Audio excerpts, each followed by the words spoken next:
오늘 말씀은 사무엘하 12장 13절부터 15절까지 보겠습니다. 사무엘하 12장 13절부터입니다. 구약성경 480쪽입니다. 480쪽.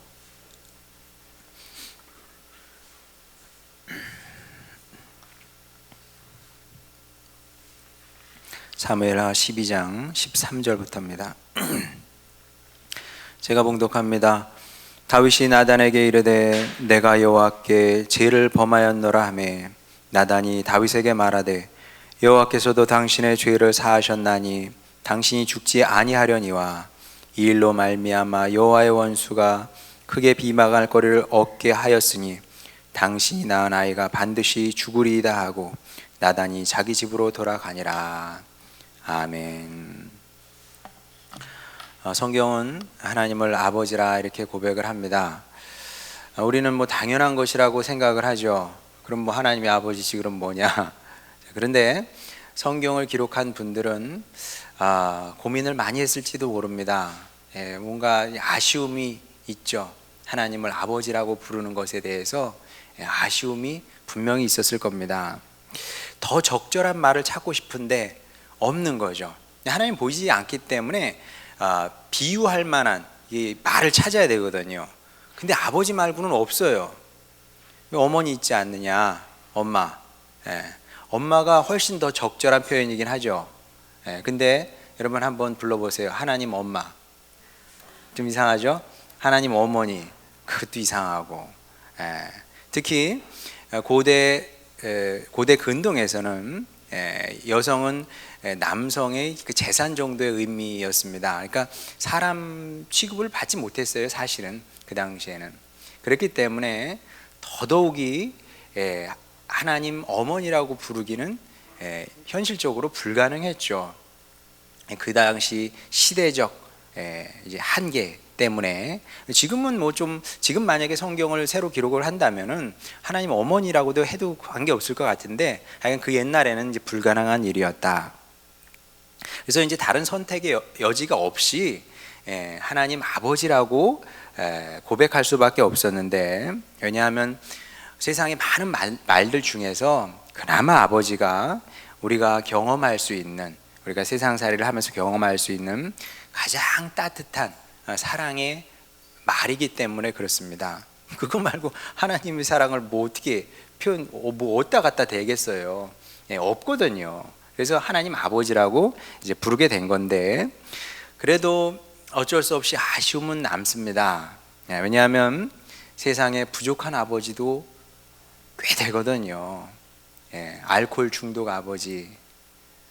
지금은 뭐 어떤지 모르겠는데 저 어렸을 때만 해도 알코올 중독 아버지들 많았거든요, 동네에. 술만 취하시면 아저씨들이 정말 도그가 되지 않습니까?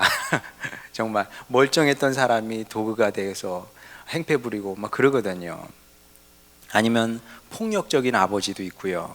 또 자녀의 무관심한 아버지도 분명히 있습니다.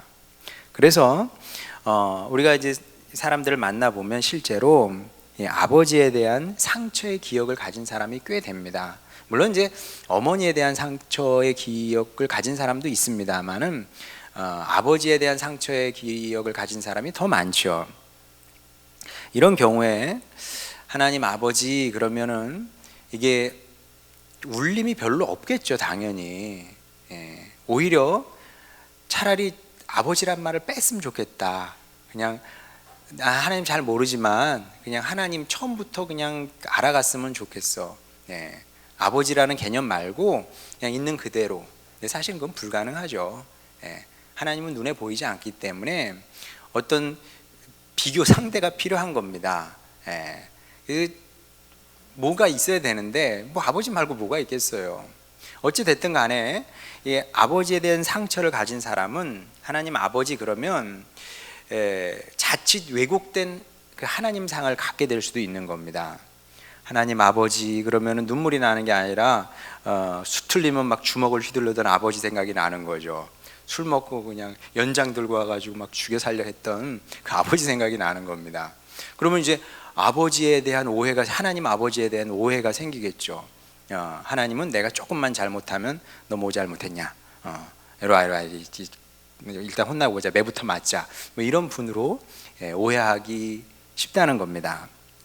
자, 그래서 제가 이제 좀 새롭게 제안을 하고 싶은데, 뭐 오늘부터 하나님 어머니라고 부르자 이게 아니고요. 그거 이제 안상홍파가 그 이단이 그거 하는 거 아닙니까? 하나님 어머니 그러면 이상해져요. 하나님 어머니라고 부르는 것이 아니라, 하나님은 우리 아버지이시긴 한데 그냥 아버지가 아니라 좀 더 좋은 표현을 붙이는 거죠. 최고의 아버지시자 가장 완벽한 아버지로 받아들였으면 좋겠다. 그러니까 여러분이 가지고 있는 아버지 상이 있잖아요.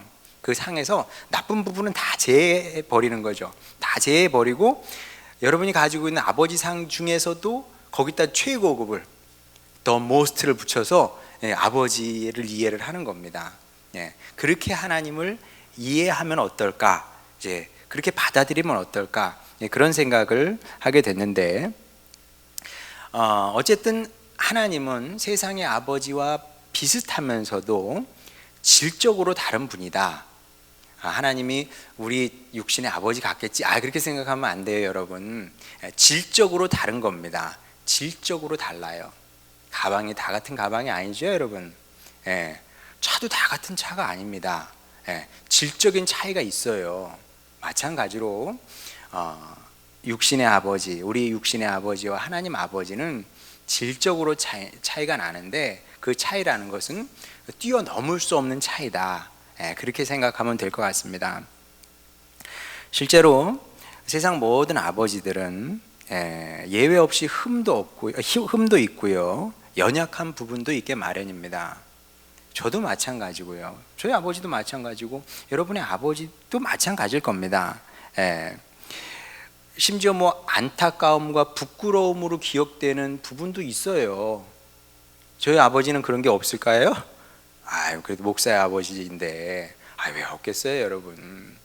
제가 죽고 나서 우리 하진이 하윤이한테 물어보면 너희 아빠는 완벽했냐? 그러면 완벽했다고 그러겠어요. 그런 아버지는 세상에 없습니다. 아무리 목사가 아니라 그보다 더한 사람이라도 완벽할 수는 없어요. 부족한 부분이 있고 또 연약한 부분이 있고요, 부끄러운 부분도 있습니다. 반면에 하나님 아버지는 다르다는 거죠. 세상 유일무이한 완벽한 아버지이자 최고의 아버지이다. 예수님께서 그 탕자의 비유를 통해서도 저는 결국 이 말씀을 하고 싶으셨다, 이렇게 생각을 합니다. 예수님께서 탕자의 비유를 통해서 하고 싶으셨던 말은 무엇이냐면, 결국 아버지의 사랑을 이해할 수 있는 사람은 세상에 없다. 아무도 아버지의 사랑을 이해할 수 없는 거죠. 왜냐하면 우리의 경험의 한계치를 넘어서는 분이기 때문에. 그래서 하나님을 끊임없이 오해를 하는 겁니다, 사람들은. 탕자의 비유에서도 마찬가지예요. 탕자는 어떻게 오해를 했습니까? 아버지의 사랑의 크기를 과소평가한 거죠. 과소평가해서 어떻게 생각했어요? 나는 절대로 아버지께 돌아간다고 해도 아버지께서 나를 받아주실 수가 없는 거죠. 나 같은 놈을 어떻게 받아주시겠습니까? 아무리 아버지가 사랑이 많다고 해도 나는 용납될 수 없는 사람이다. 이렇게 믿고 확신했던 겁니다. 그래서 용서는 기대해서도 안 되고, 이건 기대해서는 안 되고 기대해서도 안 되는 일인 거죠. 불가능한 일이라고 생각을 했던 겁니다. 그럼 큰아들은요? 큰아들은 조금 다른 의미에서 아버지를 이해하기 어려웠던 거죠. 아버지께서 사랑이 큰 줄 내가 알긴 알아. 아버지 사랑이 많으신 분이지. 근데 아무리 사랑이 많아도 이건 좀 너무해. 이건 아니지. 이게 이제 큰아들의 입장입니다. 이 너무 많아. 그러니까 이제 탕자는 아버지의 사랑을 과소평가한 것이고요, 큰아들은 아버지의 사랑을 이게 너무 커서 이게 문제야. 우리 속담에도 그런 말이 있지 않습니까? 물이 너무 맑으면 물고기가 살 수 없다, 그런 말이 있죠. 마찬가지로 하나님의 사랑도 너무 완전해서 사람이 하나님의 사랑을 이해하기는 어려운 겁니다. 그러니까 우리가 평생 일정 부분 하나님을 오해하고 살 수밖에 없는 거예요. 왜냐하면 우리의 경험에 밖에 있는 거니까, 하나님의 사랑의 크기라는 것은. 그러니까 하나님을 이렇게 오해하고 저렇게 오해하고 그러는 겁니다. 자, 근데 다윗의 범죄 사건에서도 이런 부분을 확인할 수가 있는데, 그러니까 이제 좀 이해가 안 되는 부분이죠. 하나님이 이해가 안 돼. 어떻게 이럴 수가 있는지 그런 부분이 나오는데, 자, 다윗이 우리가 계속 읽고 있습니다만은 지금 치명적인 죄를 반복해서 범하고 있습니다. 야, 밧세바를 범한 것만으로도 끔찍한 일이잖아요. 근데 그것을 넘어서 그의 남편 우리아까지 아주 비열한 방식으로 죽였습니다. 이거는 정말 불안당도 이렇게는, 그래, 불안당이나 이런 짓을 하는 거지, 하나님의 사람이 이러면 되겠습니까? 자, 여기까지 가면 다윗의 인생은 이제 그렇게 끝났다고 봐야 되는 겁니다. 그렇지 않아요? 그쯤 갔으면 이제 끝난 거예요. 다윗의 인생은 뭐 어떻게 재기를 하겠습니까? 회복이 어떻게 가능하겠습니까? 누가 봐도 이건 끝난 인생인데, 그럴 수밖에 없는 게 이제 용서받을 수 없는 죄를 이렇게 반복하고 있으니까. 자, 만약에 여러분이 판사라면, 판사가 돼서 여러분이 다윗을 재판을 한다 한번 가정해 보겠습니다. 그럼 이런 사람한테는 몇 년형이 적당할까요? 몇 년형이? 제가 뭐 우리나라 사법 체계를 잘 모릅니다만은 그냥 주어들은 얘기에 의하면 그렇습니다. 그냥 우발적으로 살인을 했어. 그러면 대략 한 5년 정도 형이 주어진다고 하네요. 근데 이거는 이제 계획적으로 살인을 했어. 그러면 한 10년 정도 준답니다. 근데 그걸 넘어서 받아들이기 어려운, 이 사회적으로 용납되기 어려운 살인을 했다, 이런 경우에는 보통 한 15년 정도 준답니다. 여러분 몇 년 정도가 어울릴 것 같아요? 다윗 같은 놈한테는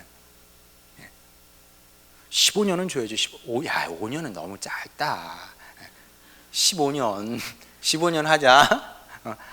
이수가 착해서 5년만 하자고. 이거 5년 가지고 안 되지. 15년은 줘야지. 15년도 아깝다. 좀 모자라는 듯해요. 사실 이 정도는 줘야 이게 정이고 공이고 그렇지 않겠습니까? 자, 그러면 하나님은 어떠시냐? 자, 13절 한번 보겠습니다. 다윗이 나단에게 이르되 내가 여호와께 죄를 범하였노라 하매 나단이 다윗에게 말하되 여호와께서도 당신의 죄를 사하셨나니 당신이 죽지 아니하려니와. 다윗이 회개하니까 하나님께서 바로 용서를 하셨습니다. 회개하기가 무섭게 바로 용서해 주셨어요. 여러분 어떻게 생각하십니까? 이게 공의이고 정의입니까? 이게 옳다고 생각하세요, 여러분? 이래도 되는 겁니까? 그래, 뭐 용서 하나님이 하시는 거니까 그래, 뭐 해주시거나 말거나. 그런데 그러면 억울하게 죽은 우리아는 뭐예요? 억울하게 죽었잖아요, 우리아는. 미량 생각나세요? 미량, 영화의 미량. 학생들은 안 봤겠네. 저도 안 봤습니다만은 하여간 이런 얘기 나올 때마다 미량 얘기 나오잖아요. 억울하게 죽은 우리아는 뭡니까? 우리아 훌륭한 사람이거든요. 착한 사람이고 선한 사람이고요, 의리가 있는 사람입니다. 전쟁터에서 불려왔습니다. 임금님이 술 한잔 하고, 자, 고생했으니까 집에 내려가서 좀 쉬다가 다시 가라, 전쟁터에. 그러면 보통은 다 집에 내려가서 아내하고 즐겁게 이렇게 며칠 휴가 보내다가 그리고 다시 돌아가는 법입니다. 안 가잖아요, 우리아는. 요지는 뭡니까? 하나님의 법궤가 전쟁터에 있고, 첫째, 이 사람이 원래 이방인이거든요. 이방인인데도 이렇게 신심이 깊어요. 대단하잖아요. 이 유대인이 아닙니다, 이 사람이. 그런데도 이렇게 신심이 깊고. 두 번째 이유는 뭡니까? 내 상전과 내 동료들이 지금 전쟁터에 있는데 내가 어떻게 집에 내려가서 편안히 쉬다가 다시 돌아갑니까? 그건 안 됩니다. 어명을 거스르지 않습니까? 그러니까 다윗이 안 되겠다 싶어서 그 다음 날은 술을 왕창 먹인 거 아닙니까? 보통 술을 그만큼 먹으면은 흔히 뭐 필름 끊기도록 먹인다고 하지 않습니까? 그 정도 되면 그냥 자기도 모르게 집으로 가게 돼 있습니다, 사람이. 근데 이 사람 의지가 진정한 군인이었나 봐요. 진정한 군인이었나 봅니다. 그렇게 술이 그냥 가득 이제 끝까지 먹어놓고도 그냥 그 뜰에서 잤다고 하지 않습니까? 훌륭한 사람이거든요. 자, 그러면 하나님께서 다윗을 그렇게 용서해 버리면 이 사람은 어디 가서 이 억울함을 하소연합니까? 어디 가서 이 억울함을 풀어요? 예. 이게 있을 수 있는 일입니까? 이걸 뭐 공의와 정의다 이렇게 얘기할 수는 없거든요. 자, 우리는 이런 식으로 탕자의 큰아들처럼 하나님을 향해서 분노하는 경우가 종종 있습니다. 이게 정의로운 거냐, 이게 공의로운 거냐, 뭐 얘기는 많이 할 수 있어요. 예. 자, 이해는 됩니다만은 하나님 앞에서 너무 공정, 정의 이런 걸 따지면 안 돼요, 여러분. 네. 사회생활을 하면서는 뭐 공정을 좀 따져도 되고요. 뭐 따질 수 있고 따져야죠. 때로는 뭐 어떻게 뭐 항상 그냥 불공정한 상태로 모든 걸 내버려 둡니까? 때로는 따져야 될 때도 있어요. 그러나 적어도 하나님 앞에서는 이게 공정입니까? 이게 정의로운 겁니까? 이런 식으로 따지면 안 된다는 거죠. 그렇게 되기 시작하면 심각한 문제가 생길 수가 있습니다. 어떤 문제가 생길까요? 하나님 앞에 가가지고 이게 정의로운 겁니까? 공정한 겁니까? 라고 따지게 되면 무슨 문제가 생길까요? 하나님께서 기가 막히시죠.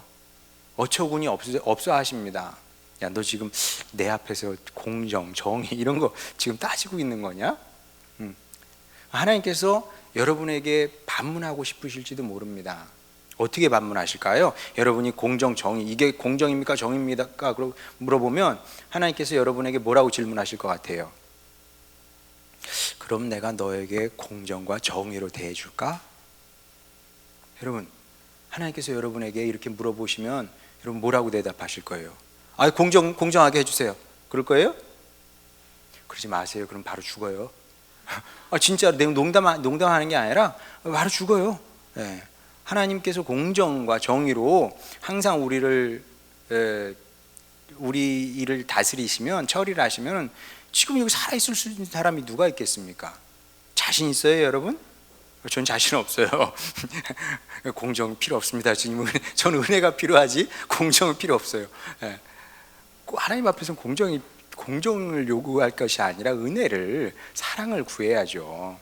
공정을 구하기 시작하면 이런 심각한 문제가 발생하게 된다는 거죠. 그래서 우리가 살아가면서 공정도 중요하고 정의도 중요합니다만은 그거보다 항상 앞서는 것이 있는 거죠. 그러니까 이 순서가 사실 결국 신앙생활은 순서의 문제. 뭐가 더 앞서느냐의 문제예요. 신앙생활은 어려운 게 아닙니다. 공정과 정의가 중요하지 않다는 게 아니잖아요. 건강이 중요하지 않다는 게 아니지 않습니까? 돈이 왜 안 중요합니까? 돈이 중요하지. 우리 학생들도 공부 열심히 해서 좋은 대학 가야죠. 그거 중요해요. 우리 사회생활 하다 보면 학벌이 필요할 때가 있다니까요. 진짜로. 저도 제가 신학대학 나와서 뭐 그거는 대단치 않지만 여기까지만.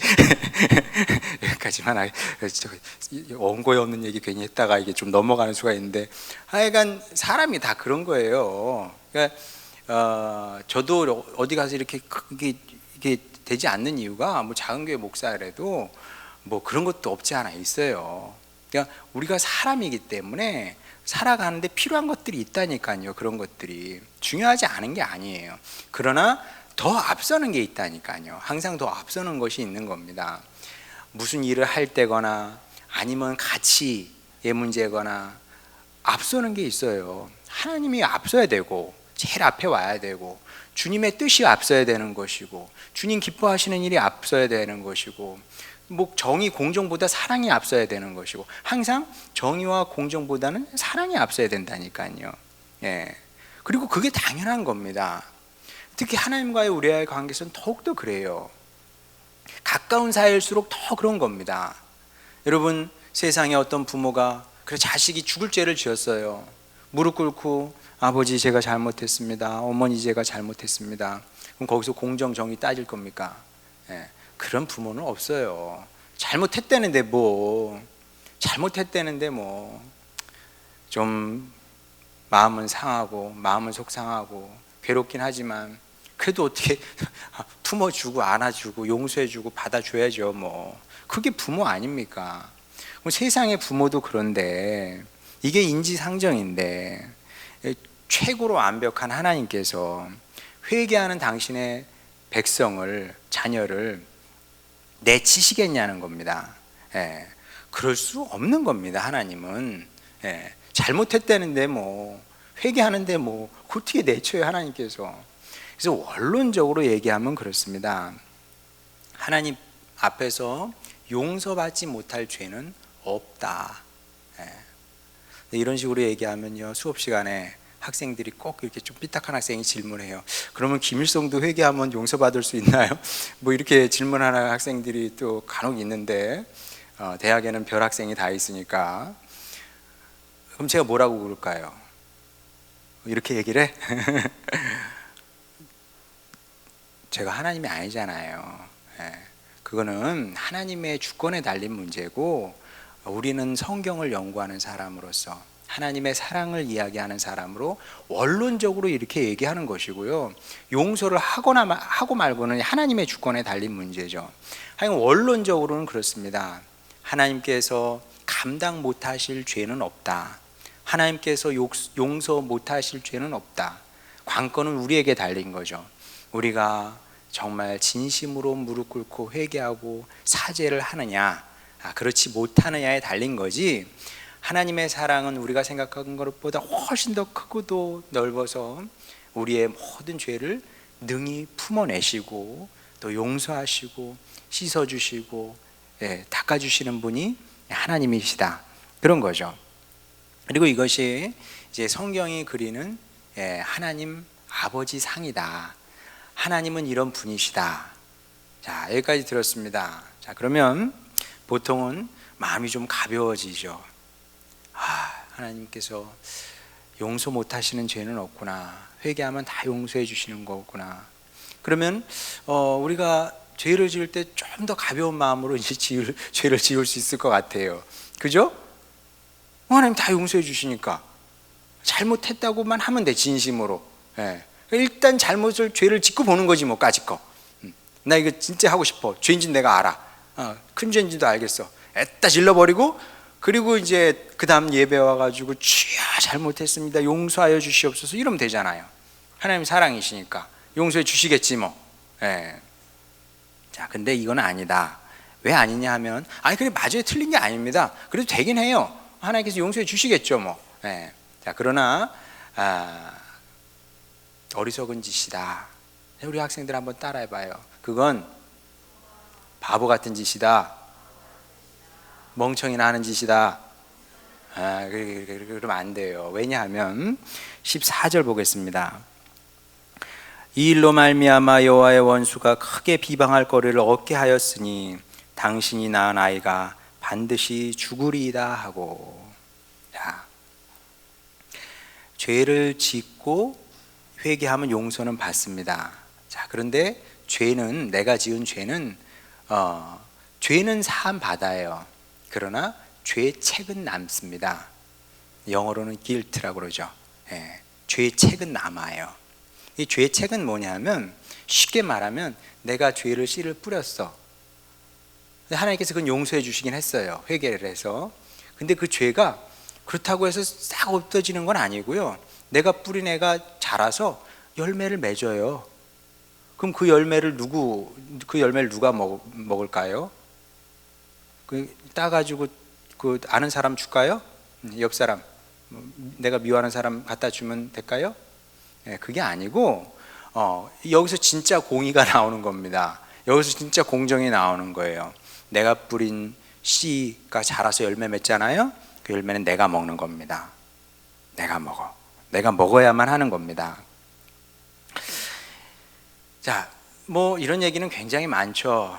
김양재 목사님 간증에도 나오는 내용입니다만은 그분이 그러잖아요. 내가 조건 보고 결혼했다고.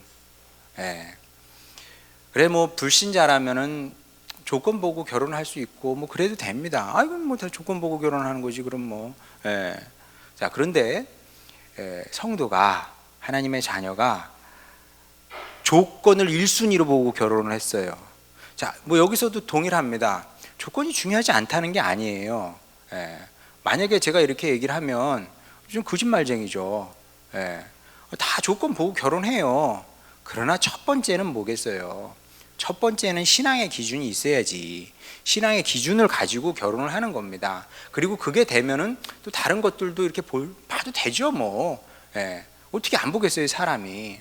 자, 그런데 첫 번째 기준은 뭐라고요? 신앙의 기준을 가지고 보는 겁니다. 그래서 내가 이 사람의 신앙이 바로 섰는지, 그리고 내가 이 사람과 신앙생활 결혼을 해서 살면 어떻게 제대로 신앙생활을 하고 주님 사역을 할 수 있는지 다 생각도 하고 기도도 하면서 그렇게 결혼을 해야 되는 겁니다. 근데 김양재 목사님 그렇게 했어요, 안 했어요?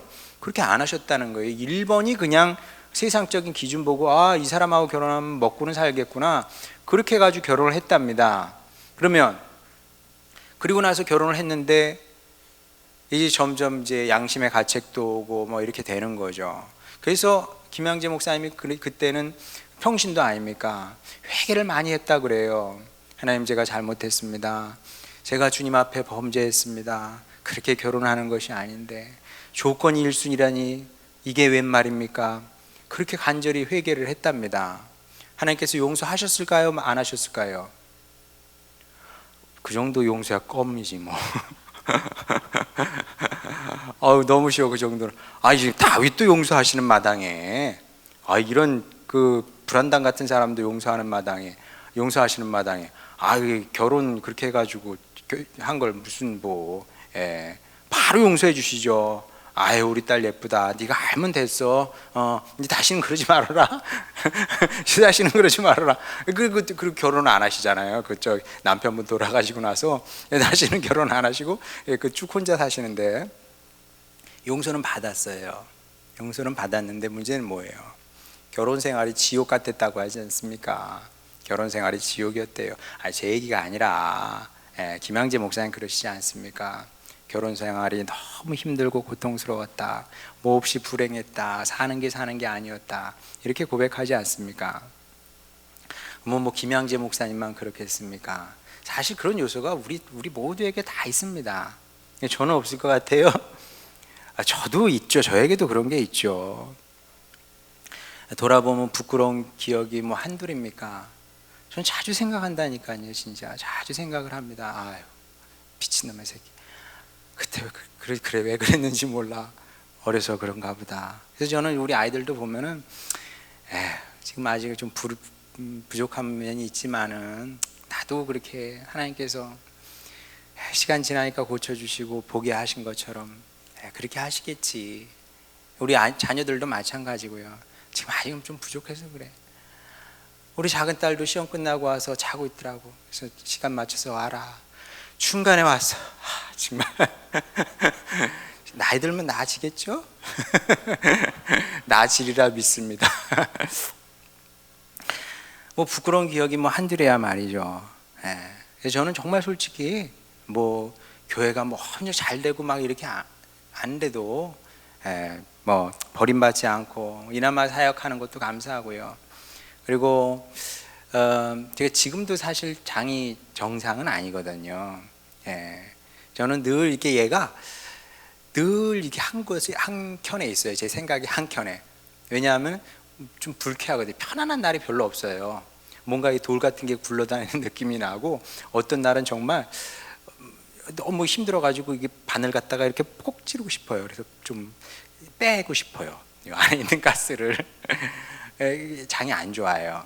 이제 흔히 뭐 예민하다 그러는데 병원 가봐야 뭐 멀쩡하다고 그러죠. 아무 문제 없답니다. 병 없대요. 근데 그런 거예요. 근데 뭐 한 10몇 년 전에 아주 심각하게 안 좋은 적이 있었거든요. 그냥 먹으면 그냥 설사예요. 그냥 바짝 마르고. 병원 가도 뭐 다 정상이라고 그러고요. 이 검사 저 검사 다 해봐야 뭐 소용없어요. 약 이것저것 다 먹어봐야 뭐 최고 좋은 약 먹어봐야 소용없어요. 계속 설사하는 거예요. 예, 그걸 한 1년 정도 했나? 예, 그러니까 조금씩 그나마 나아진 게 이만큼인데, 그러면서도 제가 원망하지 않았습니다. 원망하지 않고, 아휴, 그래도 내가 지은 죄에 비하면 이건 아무것도 아니지, 감사하지 주님, 이렇게라도 주님 이 죄의 열매가 이거밖에 안 되면은 제가 감사함으로 제가 먹겠습니다. 제가 그렇게 생각하고만 살았다니까요. 상상의 나래가 막 펼쳐지죠. 결혼하기 전에 어떤 여자 임신이라도 한번 시켰었나? 그런 거 아니에요, 여러분. 그런 거 아니고요. 상상의 나래를 피진 마세요, 그런 쪽으로. 저는 여자친구는 집사람이 처음이었고 마지막입니다. 없어. 그런 거 생각하지 마시고. 그 다음에 다른 거 막 상상의 나게 그런 거 피지 마세요. 그런 것만 죄가 아니고, 사람을 힘들게 하고 어렵게 한 거, 주님의 사역 성실히 감당하지 못한 거, 그런 게 죄지 뭐 다른 게 뭐 죄가 있습니까? 그런 것도 죄고, 또 공동체 안에서 이 평화의 사역자 역할 못한 거, 그런 것들도 큰 죄고요. 죄가 꼭 바람을 피워 꼭 죄겠습니까? 물론 그건 큰 죄입니다만은 다 비슷한 죄죠. 어찌 됐든 간에 죄 지어서 좋을 거 하나도 없다. 정말 죄 지어서 좋을 거 여러분 아무것도 없습니다. 사랑과 용서의 하나님을 너무 많이 이용해 먹으려고 하지 마세요. 물론 용서하시죠. 품어주십니다. 그런데 그 하나님의 사랑을 너무 많이 이용해 먹으려고 하면 절대 안 된다. 그래봐야 인생 고달퍼진다. 여러분 죄의 열매, 여러분 이미 먹었을 수도 있고 먹고 있을 수도 있고 아니면 앞으로는 먹지 않으시길 바라는데 먹어보시면 어때요? 쓰기가 좋대고 고통스럽고 괴롭고 그런 겁니다. 그러니까 가장 좋은 방법은 무엇이냐면 할 수만 있으면 죄와 악을 멀리하며 사는 겁니다. 피하고요. 가까이 오면 도망가고, 그게 가장 좋은 방법이다. 그리고 이것이 가장 안전한 길이고 또 복된 길이기도 하다. 이 사실을 기억하시고 다윗 보면서 주님 저는 이 전체를 따라가지 않겠습니다. 대신 더 선하고 바르고 아름다운 것을 따라가게 하셔서 주님 닮은 사람 되게 하여 주시고, 그렇게 하나님께 아픔이 아니라 슬픔이 아니라 기쁨과 자랑이 되는 주님의 자녀가 되겠습니다. 이런 목표를 가지고 사시는 여러분이 되셔서 죄의 열매 먹고 살지 마시고 기쁨과 사랑과 은혜의 열매를, 평강의 열매를 배불리 먹으면서 그렇게 만족스럽게 살아가시는 여러분 모두가 되시기를 주님의 이름으로 축원합니다.